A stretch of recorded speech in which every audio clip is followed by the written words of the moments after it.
Broadway's my beat. From Times Square to Columbus Circle. The gaudiest, the most violent, the lonesomest mile in the world.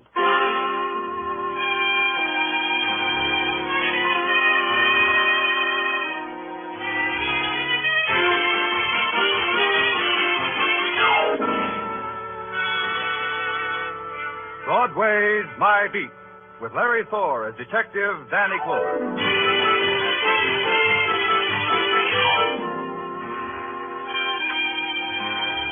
Broadway, where a pale and hungry girl walks like a queen because Broadway's a dream street. Where a fat man stands with begging eyes because he knows his dreams will never come true. It's a cry or a laugh, but nothing in between. Either way, it's My Beat. On special detail, there are no special hours. Dorn was at the window of my office at police headquarters when I scribbled my last report. An out-of-town school teacher was trying to beat the heat by using Columbus Circle for a burlesque runway. I buried that one behind a convenient fan, bid the boys a fond bonjour, and started home out the side entrance. I didn't make it. All I saw of sunrise was in an alley, the alley reserved for police ambulances coming home to the morgue. A voice stopped me and invited me in. Danny, come here. The man who stood silhouetted in the slice of light was a man who called himself K-Peck, the freelance photographer who hung around headquarters. You never knew he was there, but he always was. The quality of dawn, Danny. Who can hold it? Who can imprison it? It is the eternal enigma for a photographer. Why don't you go home then, K-Peck? What keeps you here? That ambulance, perhaps. Huh? You see, creative men like me have a devotion. It is always the same. Perfection. Everything neat and perfection. Oh, so that's what it is. Watch that stretcher, Joe. Yeah, okay. Hiya, Danny. Hi, what do you got, boys? Suicide. Guy jumped in front of an 8th Avenue subway. I didn't know anything about it. Well, not your department, Danny. See you later. See what I mean, Danny? Hmm? Neat and perfection. The man they're bringing in, for instance. What's neat about him? That was Jimmy Dorn, a Cinderella man who only the other day won $17,000 on the Irish sweepstakes. What? You must have read about him, how no newspaper, no newsreel could get a picture of him. Yeah, I remember. He was shy. I liked him for that. But I have a picture of him. Oh? Dead or alive? Alive, of course. Dead is for any hack with a brownie. Got it with you? Mind if I see it? No harm. I've already sold it to the news. Here, look at it, Danny. Note the delicate play of light and shadow, the exquisite... This guy looks happy. I never seen anybody look that happy. Because K-Peck took it at the moment of Jimmy Dorn's greatest joy, the supreme ecstasy of winning $17,000. Yeah, to each his own. How did you get it when no one else could? This famous K-Peck tact.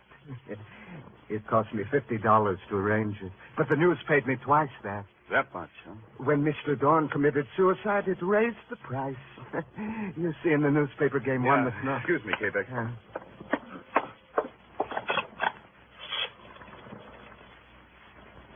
Danny Clover, give me the dope on a suicide name of Jimmy Dorn. Yeah, I know it's not my department. I'm nosy. Yeah. Lily Dorn, 3rd Avenue. Okay, that's enough. You have the look, Danny. You smell something, maybe? Yeah, maybe. Be with you in a second, K-Peck. Hello, Benny. Danny Clover. That Jimmy Dorn suicide. Tell the chief I'm going to look into it. Yeah, Benny, I know, but it bothers me. Sure, I'll grab some sleep on the subway. I asked you, Danny, you smell something, maybe? Why should a guy let a subway train make his wife a widow with $17,000 orphan dollars? Why should all that sudden dough make him want to commit suicide? Is it such a secret why men destroy themselves? Yeah. To me, it's not neat, K-Peck. It just ain't neat.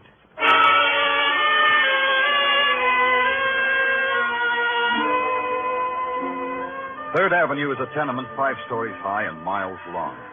At 9 o'clock in the morning, it was going full blast. The elevated, housewives hunched in open windows, kids flipping pennies against the wall, and every 7 minutes it screamed. Somewhere between Sam Chu's hand laundry, special attention paid to pleated dress shirts, and the Blue Star delicatessen, cream soda and hot pastrami, 2 bits. Somewhere between there was a doorbell.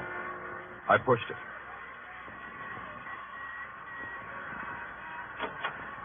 Yeah? What do you want? My name's Danny Clover. I want to see Mrs. Dorn. Suddenly, everybody wants to see Mrs. Dorn. Suddenly, I'm a popular lady. Suddenly, I'm from the police, Mrs. Dorn. You guys don't quit, do you? All right. Come on in. You want to know how it is to win $17,000? Is that what you want to know? Look, Mrs. Dorn, I'm sorry about your husband. Oh, sure. You can feel any way you like. Tell me about your husband. Jimmy? Yeah. I'll tell you about him. Jimmy didn't like people. He got afraid of them once, and he never got over it. Why? You know, I don't know. He was always running, and I ran with him. I was his wife, Mr. Clover. I didn't need to know any more than that. But maybe you understood why he refused to see any reporters when he won all that money. Listen, my husband was a frightened little man who won a sweepstakes. They bought him an obituary. That doesn't tell me much. This room tells me more. This rat hole. This room says that, doesn't it? Rat hole. I didn't say that, Mrs. Dorn. I'm talking about that circus poster on the wall. Patsy Mack presents the 3 whirling tornadoes. Was your husband a whirling tornado? You can go now, policeman. You said your questions. Now go. Brody, please. Why didn't you stay in that room?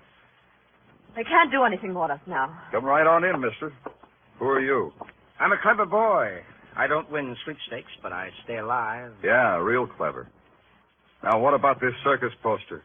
It covers the cracks in the plaster. 3 whirling tornadoes. 3 men riding motorcycles in a barrel. Mrs. Dorn, for a frightened man, your husband made a dangerous dollar. Look, I told you all I know. Maybe you ought to get out of here. Why should a poster come between us, Mrs. Dorn? We were getting along fine. You heard the lady, copper. She's saying she's finished talking. That's right, Mrs. Dorn? Yeah. What did you say? I said that's right.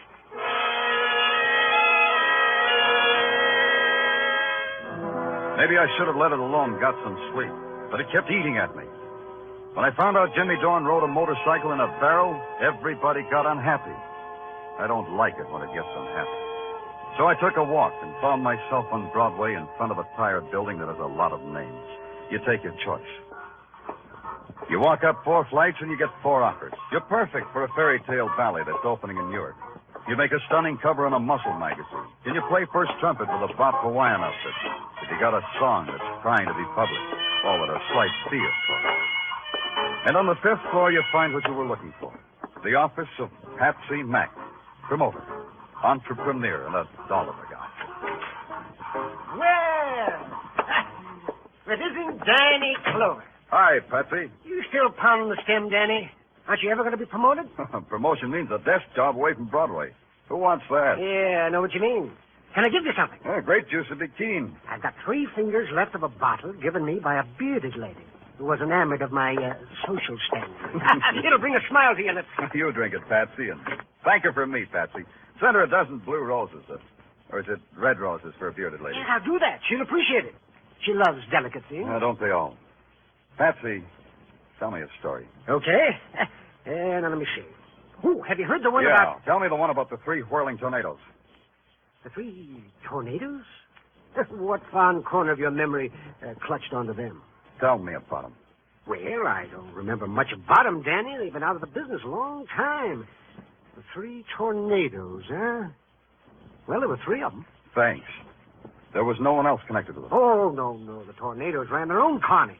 Toured the villages and the metropolises. Patsy, you got a reputation for remembering every act that ever played a circus or carnival.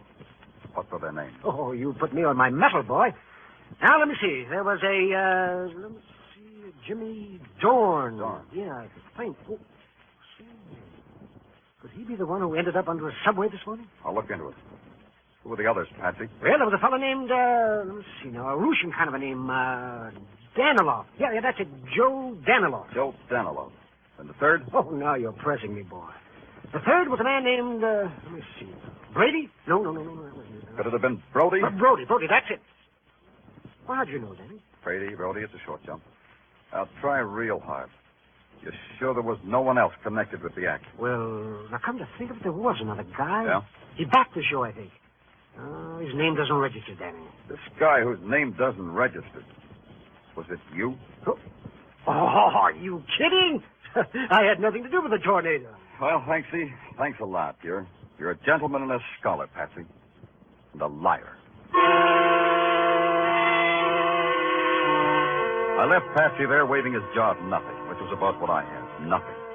An ex-carnival performer wins $17,000 and dies under the wheels of a subway train. They say he jumped. Why should he do a fatal thing like that? Why should Patsy lie to me? A one-sheet poster said, Patsy Mack presents the 3 whirling tornadoes.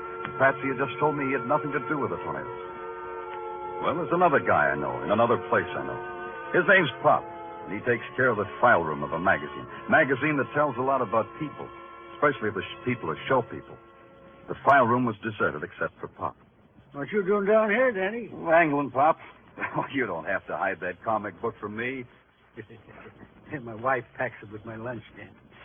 Now, you take this one. Yeah. Sandra, the Jungle Queen. Ain't she a honey? Makes a man with me. Yeah, she's keen. What are you holding on a guy named Joe Danilov, Pop? Take a second to find out. How was that name again? Danilov, Pop. D for doll, A for avenue, N for... Avenue N? Yeah, avenue N, Pop. Yeah, got it. Only, you didn't spell it right, Denny. You didn't let me finish. Didn't need to. Here's the file on Joe Danilov, all right. Only it's D for dead. Let me see that. Joe Danilov, ex-carnival performer, a member of the 3 tornadoes, was found dead today at the bottom of an elevator shaft. Danilov left no survivors, his wife having died a year ago.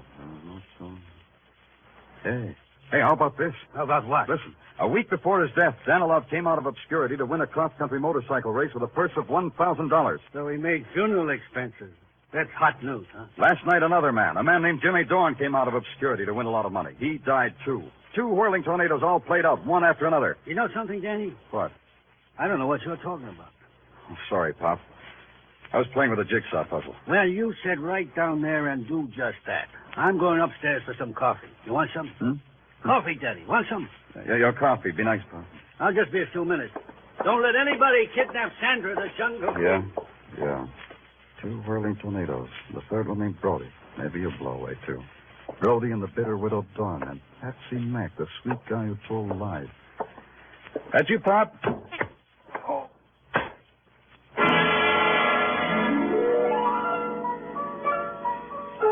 I never knew what it was that slugged me on the back of my head. It wasn't a comic book, and whoever did it wasn't Pop. Just before I hit the floor, I had a flash. It wasn't Sandra, the Jungle Queen, either.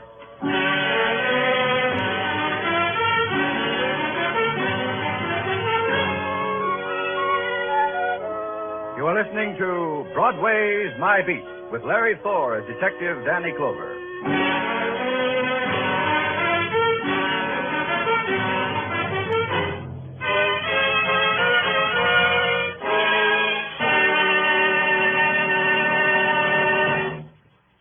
A number of paying guests mysteriously disappear. 2 elderly spinsters who entertain them have a suspiciously rising bank account.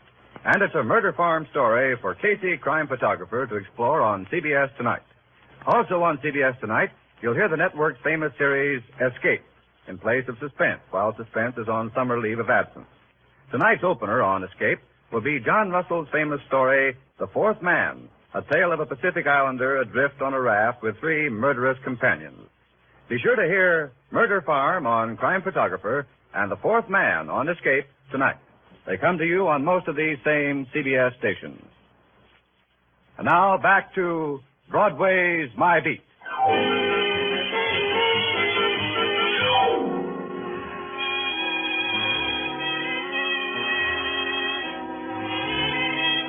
You win a lot of money or die violently or do both, and Broadway will know all about you. You get your name and your picture in the morning editions. Then Broadway won't care anymore. But I care.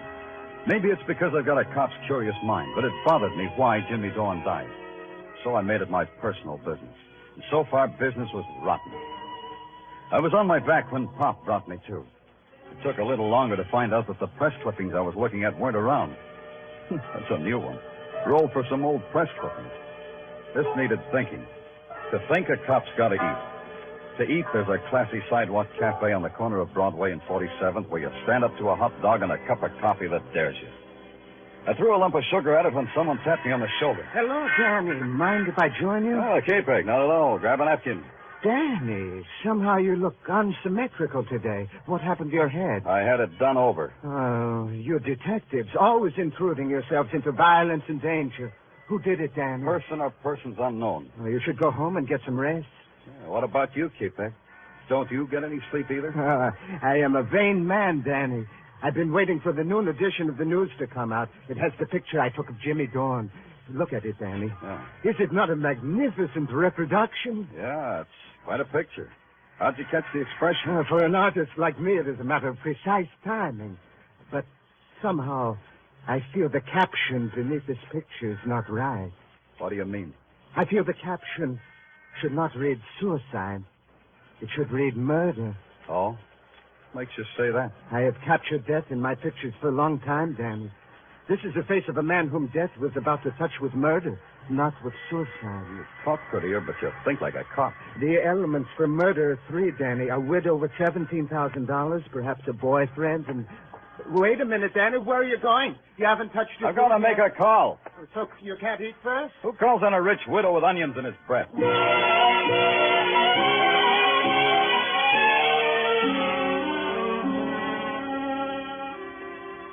Hey, you up there. You at the window. Who, me? Yeah, you. Oh, hello. Hello. Mrs. Dorn, isn't she home? You want somebody, mister? Mrs. Dorn. I've been ringing your bell. Where is she? Oh. You know where Mrs. Dorn went? There's no light downstairs. Her? Yeah, her. Oh, sure, she had a date for across the street. What? For across the street, mister. The Eagle Tavern. I saw her go in there with a guy.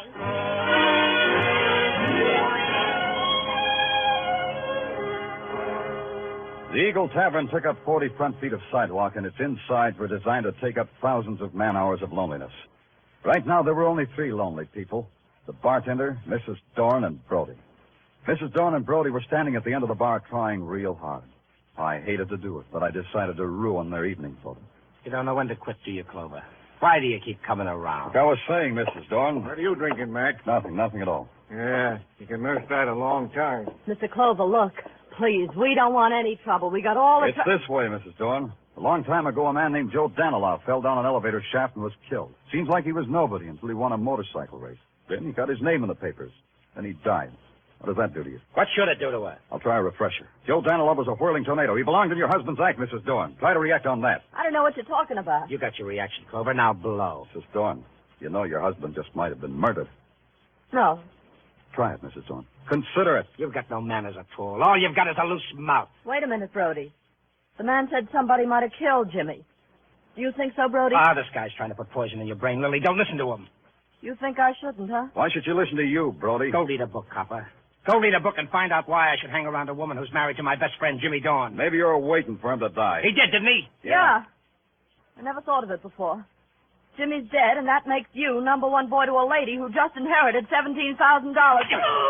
That'll teach you, Lily. That'll teach you not to talk like that. Talking a woman's easy, Brody. This will be a little... Hey, what are you doing? You can't play in here. Stop it! I'm running a decent joint. Stop it!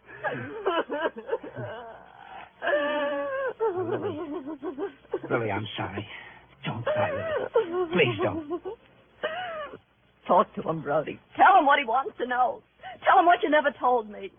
What happened back there 10 years ago? Why were you and Jimmy always fighting? Tell him, Brody. Tell him. Take off, copper. You've done your bit. Take off and feel filthy about the whole thing. Sure, only you fascinate me, Brody. If you didn't shove Jimmy Dorn in front of a subway train, what keeps you alive? First Joe Daniloff, then Jimmy. There's hardly a breeze left of the three whirling tornadoes. What's keeping you alive, Brody?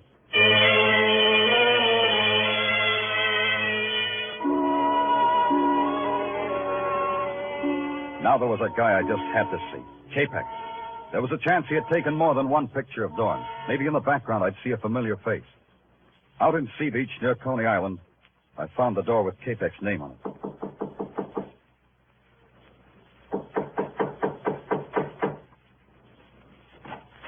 Oh, it's you, Danny. Come in. I didn't want to disturb you, K-Pex, but I just Wondered if you took any more pictures of Dorn besides the one that ran in the news. Oh, I am not like other photographers, Danny, who take dozens of pictures to get one good one. I take only one, and it is always perfection. So the one in the news is the only one. Yeah. It is important that there should be other ones? It might have been. Well, it's quite a gallery you have on the wall. Yes. Come look, Danny, come look. This one, Danny. This girl who looks like a tired angel on a lonesome street. Yeah, nice. And look, and this one, a derelict asleep in the gutter. It has the texture and the lighting of a Rembrandt, though. Now, Capek, a man of your talent could live in a penthouse with dancing. Why do you live here? I get some of my best results here. Yeah, everybody gets some. Yeah, you must have got there fast for this picture. Oh, that one, yes. Well, you know my deal with the police. The minute anything violent happens, I go out with you. I get a picture. You get a body. Who was it? That is a man who was once Joe Danilov. Danilov, huh? Yes. I took this picture just after he fell down the elevator shaft. The mood of finality was magnificent. Very dramatic, Capek. Danilov was one of the 3 whirling tornadoes. Did you know that? So? Well, to me, Danilov was simply a man who fell down into space and died. The picture captures the sensation, don't you think? The down-sweeping lines, the shadows like a dark caress, the broken form like some grotesque passion, everything neat, everything...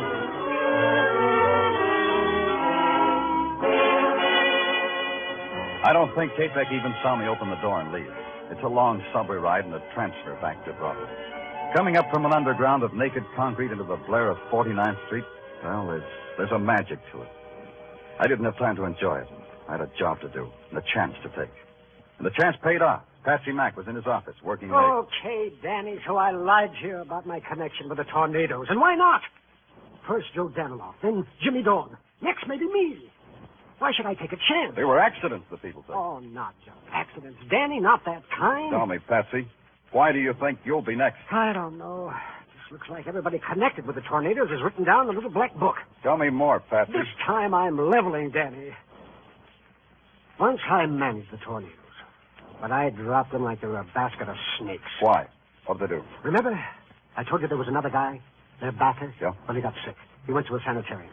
While he was there, the tornadoes robbed him of everything he ever had. All 3 of them did that. Yes. Danilov, Brody, and Jimmy Dorn. Danilov and Dorn are gone. That leaves only Brody, plus the widow Dorn and $17,000. Were you ever in a sanitarium, Patsy? No. But they might put me away for slugging a cop. Oh, what do you want me to do, Danny? Cross my heart and hope to die? Nothing easier than that. Use your phone for me.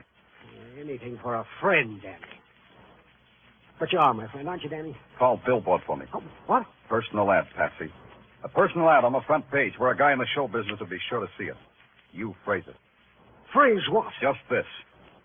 Anyone connected with the act, the Whirling Tornadoes, meet at the entrance to Crescent Midway on Coney Island tomorrow night at 11.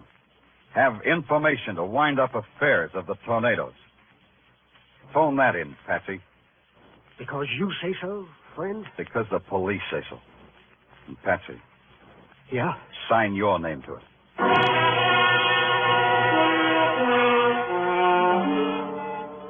So I had it all set up. This case had murder in it, and I was pretty sure I knew who the murderer was. It was a matter of supplying a pigeon. That was me. The next day, 2 things happened. The ad was on the front page of Billboard, and rain came. When I hit Coney Island 10:30 that night, it was a wet desert. Neon reflections and stragglers and empty rides. The place was shadows on peeled paint and shadows on shadows. I had to spot the killer before he spotted me. So I picked one of the darkest places under the framework of the roller coaster and walked into it. I really walked into it. Danny! There's such a night you picked to enjoy Coney Island. On a night like this, it is a dismal alley. I'm in a dismal mood, Capek, and that gun you're holding doesn't make it any brighter. It gives me the bravery to give orders to a policeman. You shoot me, you'll be out of character, Capek. How are you going to make it look like an accident? I have other ideas. First, I put my gun in my hand in my pocket.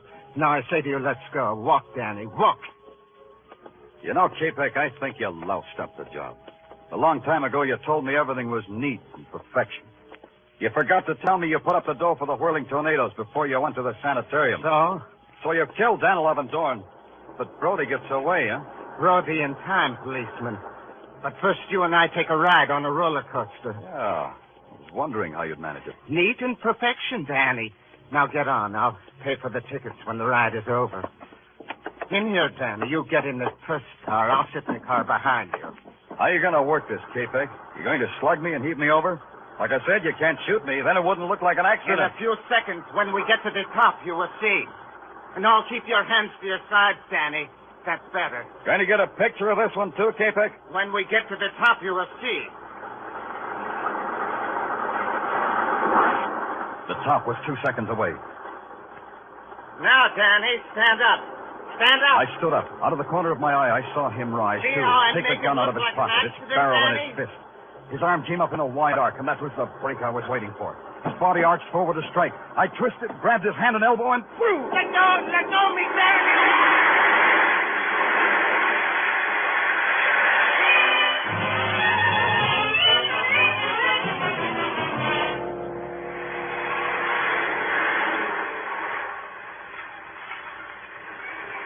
How long can a roller coaster ride last?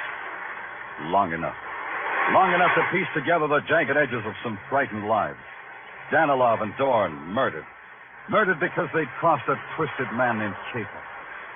Brody and Patsy Mack hugging the shadows because they were afraid of K-Peg's revenge. And Lily Dorn with a handful of dust and dollars. You pay for the ride here, mister. Hey, you didn't take that ride all by yourself. Yeah.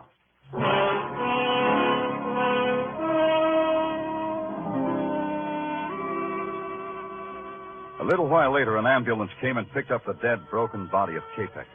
They took a picture of him, too. I caught a ride back to Broadway in a prowl car.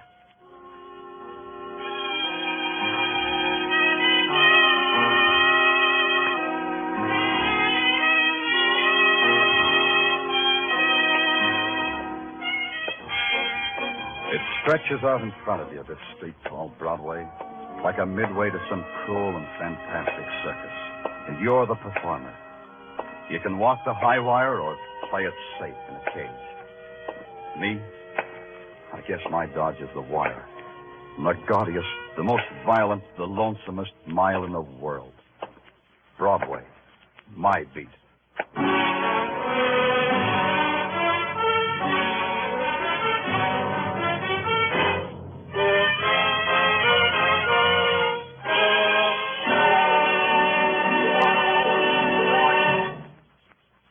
Broadway's My Beat, with Larry Thor as Detective Danny Clover, is produced and directed by Gordon T. Hughes, with script by Morton Fine and David Friedkin.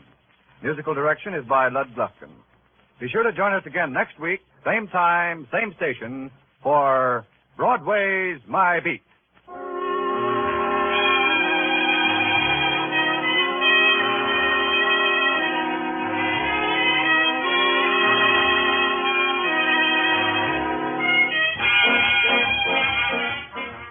In just a few minutes on most of these same CBS stations, you'll be hearing the familiar strains of Someday I'll Find You. And the action, as you know, starts with Mr. Keene, the famed tracer of lost persons. A top-rating detective throughout radio's fall, winter, and spring seasons, Mr. Keene will be on hand all summer. So don't miss one of his great cases these Thursday nights on CBS. This is CBS, the Columbia Broadcasting System.